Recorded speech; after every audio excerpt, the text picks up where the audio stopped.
নবী সাল্লাল্লাহু আলাইহি ওয়াসাল্লাম বলেছেন, মা মিন শাইইন ইউদাউ ফিল মিজানি ইয়াওমাল কিয়ামাতি আতকালু মিন হুসনিল খুলুক, আও দাও তিরমিজি বর্ণিত হাদিস। নবীজি বলেছেন, কিয়ামতের ময়দানে বান্দার উত্তম আখলাক, উত্তম আচরণের চাইতে ভারী কোন ওয়েটফুল কোন আমল কিয়ামতের ময়দানে মিজানে পাল্লায় উঠবে না। আচরণের সৌন্দর্য, আপনি নফল আমল করলে আল্লাহকে যতটা খুশি করতে পারবেন, আখলাক সুন্দর করলে তার চেয়ে বেশি খুশি করতে পারবেন। উত্তম আখলাকের পাঠ এবং অংশ হলো মুরব্বীদেরকে সম্মান করবেন, আলেমদেরকে ইজ্জত করবেন, তাদের প্রতি বিশেষ কেয়ার করবেন। যেমন কিন্তু এটা হারিয়ে গেছে। ওই যে বললাম, মুরব্বী মানুষকে সম্মান করা এটা ভালো না খারাপ? হারিয়ে যাচ্ছে, আদব লেহাজ হারিয়ে যাচ্ছে। কিন্তু মুরব্বী মানুষ, তাকে দেখে শ্রদ্ধা করা, এটা আমাকে ইসলাম শিখিয়েছে। পশ্চিমাদের অপসংস্কৃতির করাল গ্রাস এবং খাবার আমাদের যুব সমাজকে ধ্বংস করে দিচ্ছে।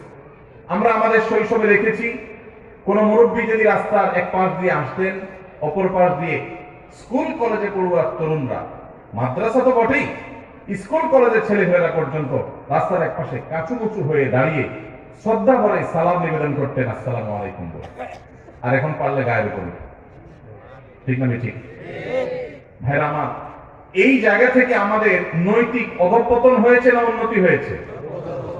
মনে রাখবেন, নবী সাল্লাল্লাহু আলাইহি ওয়াসাল্লাম বলেছেন, মা মিন শাইইন ইউদাউ ফিল মিজানি ইয়াওমাল কিয়ামাতি আতকালু মিন হুসনিল খুলুক, আও দাও তিরমিজি বর্ণিত হাদিস। নবীজি বলেছেন, কিয়ামতের ময়দানে বান্দার উত্তম আখলাক, উত্তম আচরণের চাইতে ভারী কোন ওয়েটফুল কোন আমল কিয়ামতের ময়দানে মিজানে পাল্লায় উঠবে না। আচরণের সৌন্দর্য, আপনি নফল আমল করলে আল্লাহকে যতটা খুশি করতে পারবেন, আখলাক সুন্দর করলে তার চেয়ে বেশি খুশি করতে পারবেন। উত্তম আখলাকের পাঠ এবং অংশ হলো মুরব্বীদেরকে সম্মান করবেন, আলেমদেরকে ইজ্জত করবেন, তাদের প্রতি বিশেষ কেয়ার করবেন। কিন্তু এটা হারিয়ে গেছে। তো আমি যেই কথাটা বলছিলাম, ধরুন যে কোনো মুরব্বীকেই সম্মান করা, ইজ্জত করা, এটা ইসলামের নির্দেশ। নবী সাল্লাল্লাহু আলাইহি ওয়াসাল্লাম বলেছেন, মাল্লাম ইউআক্কির কাবীরানা, যে ব্যক্তি আমার উম্মতের বড়দেরকে, সিনিয়রদেরকে, বাপের বয়সী মানুষদেরকে শ্রদ্ধা করে না, ফালাইসা মিন্না, সে আমার উম্মত হতে পারে না। এই যে সতর্ক নবী সাল্লাল্লাহু আলাইহি ওয়াসাল্লাম করেছেন, এই জন্য যে কোনো মুরব্বী, বাপের বয়সী বা বয়সে বড়, তাদেরকে শ্রদ্ধা করতে হয়। এটা ইসলামের শিক্ষা। এটা করলে একটা ইবাদত হবে, সওয়াব হবে, এবং সেই সওয়াবটা নফল সাধারণ আমল করলে, তাসবিহ করলে যে পরিমাণ সওয়াব হবে, এই সওয়াবটা ওর চাইতে ওয়েটফুল হবে কিয়ামতের ময়দানে। কিয়ামতের দিন আমল কি গণা হবে না মাপা হবে? কি ভাই, আমল কি গণবে ফেরেশতারা না মাপবে? তাহলে আমাদের আমলের সংখ্যা বাড়ানো দরকার না ওয়েট বাড়ানো দরকার? ওয়েট যদি বাড়াইতে হয়, আচরণ সুন্দর করতে হবে।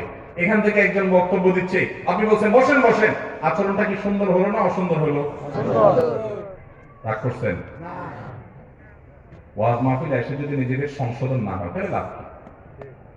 একটা ভুল দেখার পর ভুলটা যদি ভাই হিসাবে ধরায় না দেই, তাহলে শুধু আপনাদেরকে পাম্পটি দিয়ে আমি ওয়াজ দিয়ে চলে গেলাম। এই ওয়াজের কোনো লাভ আছে? ভাইরা না। তো যেটা বলছিলাম, একজন সাধারণ মুরব্বীকে আপনি দেখে শ্রদ্ধা করলেন,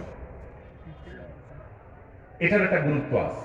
কিন্তু ওই একই মুরব্বী যদি মুরব্বী প্লাস হবু শ্বশুর হয়, গুরুত্বটা কি বাড়বে না কমবে? বাড়বে। তাহলে আপনি সাধারণ মুরব্বীকে দেখে রেসপেক্ট করবেন, আর মুরব্বী প্লাস হবু শ্বশুর যদি হয়, তাহলে রেসপেক্টের পরিমাণটা আরো ঠিক